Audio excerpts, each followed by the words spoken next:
महत्वाची बातमी, आळंदीला जोडणारे चारही पूल पाण्याखाली गेले। पुलांवरील वाहतूक पूर्णतः बंद आहे। आळंदीमध्ये पावसाचं थैमान आहे। इंद्रायणी नदीला महापूर आलाय।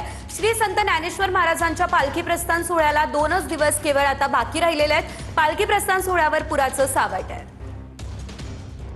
संत ज्ञानेश्वर महाराजांच्या पालखी प्रस्थानाला अवघा 1 दिवस राहिला असताना आळंदीमध्ये पावसाने खरं तर थैमान घातलेलं पाहायला मिळतं।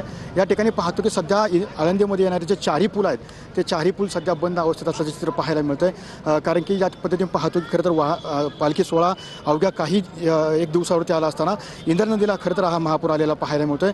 कारण की गेल्या 4-5 दिवसापासून या ठिकाणी असलेला सततधार पावसामुळे खरं तर नदीची जी पाणी पातळी आहे ती झपाट्याने वाढलेली पाहायला मिळते।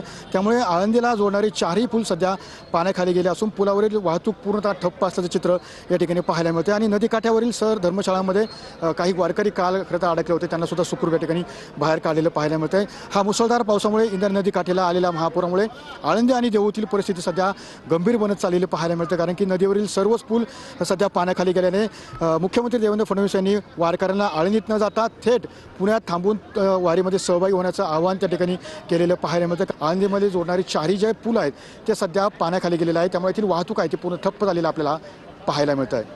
त्यामुळे अभिजित पिसासाहेब मी सुरू TV9 मराठी, आळंदी, पुणे।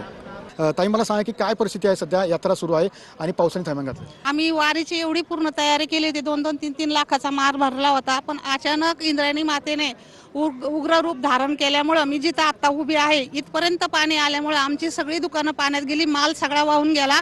पूर्ण प्रसादाचा वगैरे माल होता, तुळशीच्या माळा वगैरे होत्या। आमचं एवढं नुकसान झालेलं आहे की आम्ही काही लोकांनी 10%, काही लोकांनी 2% पैसे काढून माल भरलेला होता की वारी होईल त्यातून 2 पैसे मिळतील, पण आम्हाला ते काही झालंच नाही। सगळं म्हणजे महाउग्र रूप इंद्रायणी मातेने दाखवलं। वारकरी नाही आला तर आमचं